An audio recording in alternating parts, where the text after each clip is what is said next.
So, some news you might have missed from the Metro recently, in the last few days actually. And the headline is 2 in 5 Brits believe multiculturalism has failed. So it actually comes from a poll that was commissioned by our friends at Hope Not Hate. Hi guys. Commissioned a YouGov poll of 5,200 people. And it found 2 things. First off, it found 2 in 5 in Britain think multiculturalism's failed. But it also found that 51% of people think immigration is putting pressure on schools and hospitals.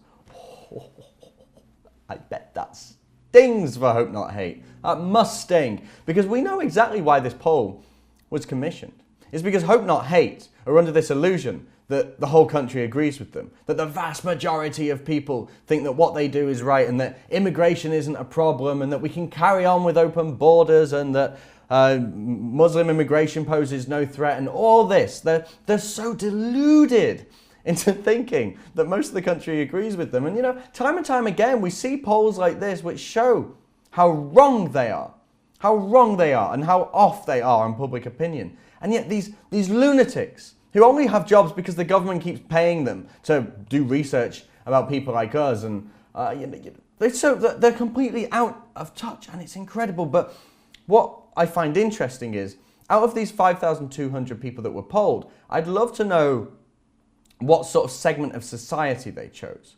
Because if within these 5,200 people, there are people from different ethnic backgrounds other than sort of native white British, then of course 3 in 5 are going to say that multiculturalism has worked. Because it's in their interests. It would have been far more interesting to find out the opinions of the native Brits whose families have lived here for hundreds and thousands of years. If we'd have had a poll that asked native Brits, do you think multiculturalism has worked? It would be more than 2 in 5 people saying no. So these figures are off. But even so, 2 in 5 in a country where we really are suffering from a huge displacement and demographic change, still 2 in 5 are saying multiculturalism has failed. And it has. I mean, Nick Lowles, who's the chief exec of Hope Not Hate, nice guy, he says there's clearly much work to do.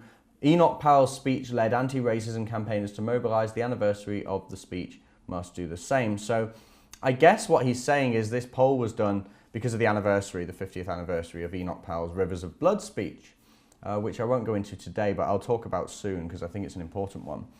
And Lowles thinks clearly there's much work to do. You know, he's really under the impression that this can be solved, this can be fixed. I mean, it's really hard. I mean, these people think that we live in some kind of utopia, and the only reason problems exist is because those horrible right-wing people, those horrible far-right extremists are out on the street causing trouble. But it's just not true. I mean, a good example of this, actually, of how Hope Not Hate really aren't who they claim they are, is what happened with Generation Identity the other day. I mean, whatever you think of Generation Identity, they held a conference in Sevenoaks near London. And they kept the venue purposely secret. They invited only people that they wanted to be there, and they kept it low-key, very private. Hope Not Hate, in tweets that have now been deleted, because I've just been looking for them to put in this video, and they're not there. In tweets that have now been deleted, they were posting information about the address, saying, wouldn't it be a shame if people retweeted this? All that kind of smarmy stuff. And as a result of these tweets that were put out by anti-fascist campaigners, a load of Antifa turned up at a car park near the venue and bottled people from GI. They pulled Lucy's hair out, literally clumps of hair pulled out by these Antifa people. And these are the supporters of Hope Not Hate. Now, I've got to be careful because, you know, Hope Not Hate like to jump on their legal bandwagon when anyone says that they're violent. But what is certainly true is their supporters and the people that follow Hope Not Hate and the people that enforce the ideals that they push are really violent, nasty people. That's undoubted. You know, it's true. It's true. We see this all the time. I remember being at a rally years ago and I saw a woman punched square in the face. An old lady punched square in the face by Antifa. And you know, these people are under the impression that actually the problem is all these horrible racists that are out there. Do they not see that multiculturalism has failed? I mean, only yesterday I was talking about the machete crimes in England now. Machete attacks are happening on average every 90 minutes. Every 90 minutes. I mean, and this isn't happening in the Cotswolds, is it? It's not happening on the Isle of Man. I mean, the Isle of Man, beautiful place. If you've never been, you should go. It's one of the least multicultural places in the country.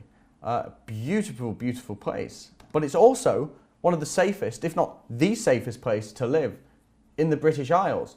Clearly there's a problem with multiculturalism here.